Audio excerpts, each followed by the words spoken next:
Hey guys, welcome back. So today I'm going to be doing a look using indie brand products. A lot of these products I've probably already used on my channel. Before we jump into that, I just wanted to give you a really quick update on my project pan. I actually have used up a few products. I used up this Mario Badescu setting spray. This was the one with aloe, cucumber, and green tea, so that one is empty and done. I also used up this Wet n Wild Photo Focus pressed powder in the shade Golden Tan. I even went through and scraped out the grooves on the inside to make sure I used up all of the product in this palette. This is a compact. Anyway, you know what I mean. So again, just a quick update on that. I'm gonna go ahead and get my eyes primed and some powder laid down, and we can jump right into this tutorial. All right, so I did cheat just a tiny bit. I set down my brow bone with Emphasize by MAC, just to give my transition shade something to blend into right here. And for my transition, I'm gonna dip into Dusty Rose by JD Glow Cosmetics. I'm gonna take that on a Morphe M504, and I'm just gonna start to stamp that into the transition area very lightly. And this one is really pigmented. And this brand, JD Glow, they are an indie brand that I feel like is growing at a rapid pace. And the products that I've used from them so far, I love all of them. I have some of their matte shadows. I have some of the shadows from their Galaxy collection. Their HD pigments are really, really good. Their lip glosses are amazing. And I've definitely used this shadow on my channel before. And this one, not only is it a really good transition shade, but it also works really well as a blush. And take that same shade and smoke out the under eye. Now, I really see this brand being like a major brand within the next year or two. I really see it. It seems like they've just grown so quickly. They just have really good quality products that rival all the major brands. So, and then on a Morphe M433, I'm gonna dip into Flushed by Maeder Makeup Labs. This is one of those micro indie brands that have really fucking good quality eyeshadows. And I actually did a video a few months back where I tried out all of the eyeshadows that I had picked up from this brand. And I think I did 4 looks over a week and tried them all out. I really preferred their matte formula to their shimmer formula, which is crazy because I feel like it used to be that matte shadows were really hard to perfect and that shimmers were really easy. But now it seems like matte shadows from almost any brand end up working really well. But I definitely really loved the matte shades that I got from this brand. It's funny, I'm putting these colors on and blending them together and it's really giving me Lolita vibes. I keep almost going and buying the Lolita palette by Kat Von D, but I know that I can really dupe that entire palette with shadows that I already have, so that keeps me from going and buying it. So, and there's really minimal fallout with that shadow too, and there doesn't really seem to be any patchiness. I was able to both dab and swipe this shadow, and it seemed like it worked really well either way. And then again, swiping that underneath the lower lash line. If you guys have been here before, you should know these steps by now. You should know exactly what I'm doing and what I'm gonna do next. Now, I've gone through my larger palettes. I have the JD Glow Colossal Pro palette, and I have the Gimme Glow large palette. I don't know exactly what it is that they call it. So what I've actually done is I've gone through and I've pulled some shadows out of those palettes and putting them in smaller Z palettes that I keep out, that are within easy reach, and I can go in and just play around with colors that I'm not really using a lot. But overall, I mean, everything lays down and blends out really, really easily. And these colors are really saturated. They're really pretty colors. But I'm taking that M433 again, and I'm dipping into Dusty Rose just lightly.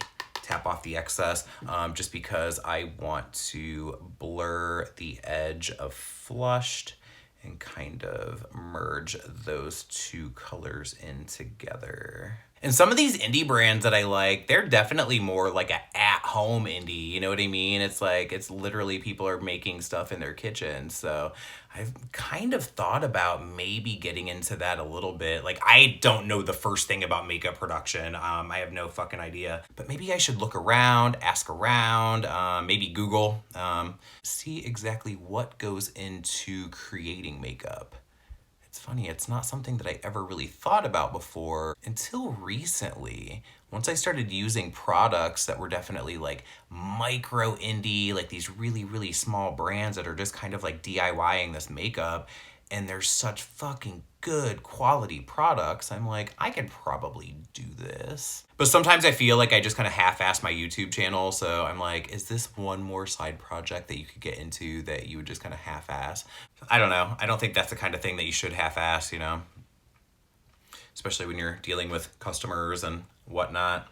I think people probably expect a little bit more from you, where with what I have going on now with my YouTube channel, I don't think people expect much at all. So, you know, sometimes I'll post once a week, sometimes it's every other week. There was a stretch there where I was posting 2 or 3 videos a week, but I don't know. It just kind of depends on how much time I have and really just how much time I'm willing to put into it.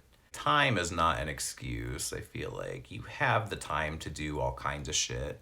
It's just a matter of what you make the time for. So also from Maeder Makeup Labs is the shade Debridement or Debridement, however it is you want to say it. I'm going to take that on a MAC 221 and I am just going to lightly coat the tips of those bristles. This one is super pigmented. I want to tap off the excess and I'm going to start to stamp that into the outer corner and kind of bring that onto the lid just a little bit there. To look at it in the pan, it kind of reads as Fudge by Anastasia, but if you really pack it in and really layer it, it really kind of blackens. And again, you guys know, I just repeat and repeat and repeat, but I really love these shades that kind of read as black but aren't quite black. Those are my favorite kind of shades to deepen the crease with. Then I'm going to take a Morphe E36 and I'm just going to kind of press into that same shade. And I want to start to stamp that into the lower lash line. And then I will slowly kind of blend that out from there. And then with a little bit of flushed on this MAC 221, I'm just going to kind of blend those 2 shades together. I want to bring the smokiness down lower, but I don't want to bring it down with debridement because that could really kind of muddy up the under eye, since it does kind of tend to go a little bit more cool toned on my eyes. I would rather have a red or a warm tone mess if anything should happen under the eyes, whereas if you have like a mess that's a little bit more cool toned, it ends up looking more like dark circle, you know what I mean? It just ends up looking messy. And then I'm using Coffee by MAC to tightline and to darken my waterline. Usually I do this after my lid color, but today I felt like doing things a little bit backward. I'm not sure why, but this is just how we are doing it today. And none of the indie brands seem to really be doing a pencil liner, so I'm still definitely gonna stick with MAC and Urban Decay on that. I want to pick up some pencil liners specifically for the waterline that are in really bright shades.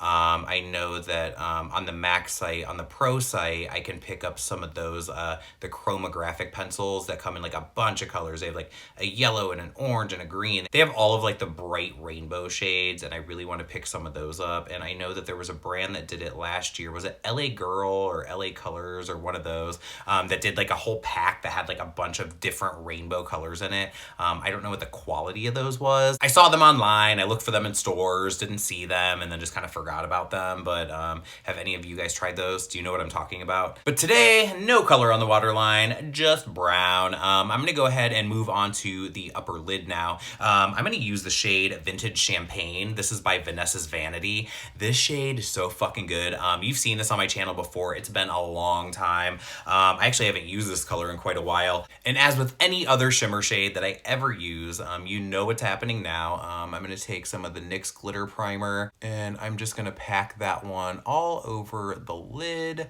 and I'm going to look up so we can see where that crease needs to be. And I probably will take it just above that a tiny bit, and then press that shade right down over that sticky base. And I just felt like since this one is a little bit more of a neutral kind of color, it really works with warm or cool tones, but I don't think that I've ever used this with like pinks, reds, mauves. I think I've only ever used these with like browns and mustards and shades like that. So I just wanted to see how this one worked out with more like mauve-y kind of tones, you know what I mean? And then with a small packing brush, just kind of finessing the very edges of that, especially on the inner corner. And again, my eyes are so deep set that it's hard for me to really get in there with a finger to do anything because it just doesn't fit. And I do have an affiliate code with Vanessa's Vanity. You can use the code GLAMPUNK at checkout and it'll save you 15%. I do make a very small commission off of that, so use it if you want to. If not, spend more money, I don't care.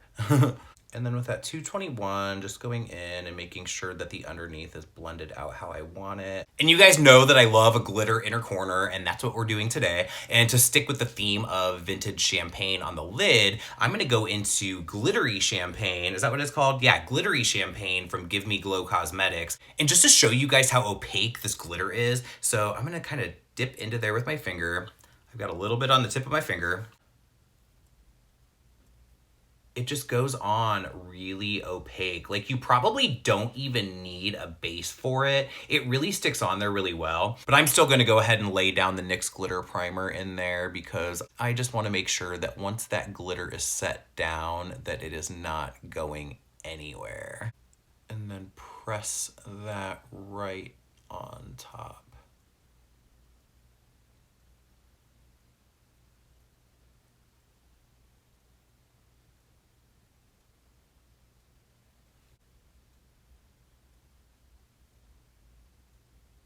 I really, really like that. I think that combination turned out really fucking cool. And then to highlight, I'm gonna use Glisten by Posh Pepper Beauty. I've definitely hit pan on this one. This one is well loved and much used.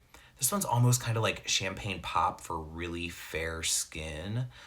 Kind of in that range. And this one can go on really, really subtle, but then you can really build it up if you want a lot of intensity. So just makes it stand out a little bit more right there on the cheekbones. But if there's like a specific color that you're wanting that doesn't exist already, she will make it for you. And she's made me a few that have been pinpoint fucking perfect, like exactly what I wanted.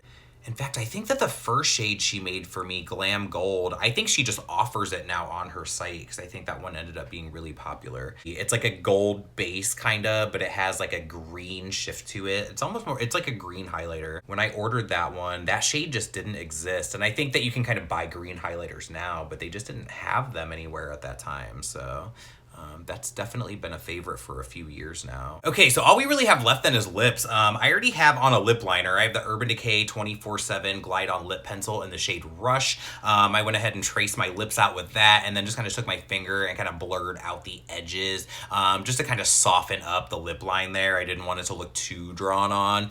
I'm gonna go right over top of that with another product from JD Glow. This is one of their lip glosses in the shade Dreamsicle. It's kind of like a corally color that has maybe like a yellowy, orangey kind of glitter in it. It's really smooth, it's not chunky, and I'm just gonna go ahead and apply that right over top of that lip pencil. Now, after almost 2 years of making videos for this channel, the two things that are still so fucking awkward to put on camera are eyebrows and anything on the lips. I don't know why, but there it is. This color is great. It's really comfortable, it's smooth, the glitter's not chunky. The glitter is a little chunky in a few of these lip glosses, but in this one, it's like super smooth. But yeah, that's pretty much it. I'm just gonna get some mascara on really quick and we'll go ahead and wrap this up. Okay, I went ahead and pulled the hair down out of the man bun. It's dirty as fuck, but it is what it is. I don't care. But that is the final look. I love these products. I love these brands. I'm going to leave everything linked in the description box down below. Go ahead and check some of this stuff out. If you like this video, be sure to give it a thumbs up and hit the subscription button. Be sure to tell all your friends about it so they know to watch, and I'll see you guys on the next one.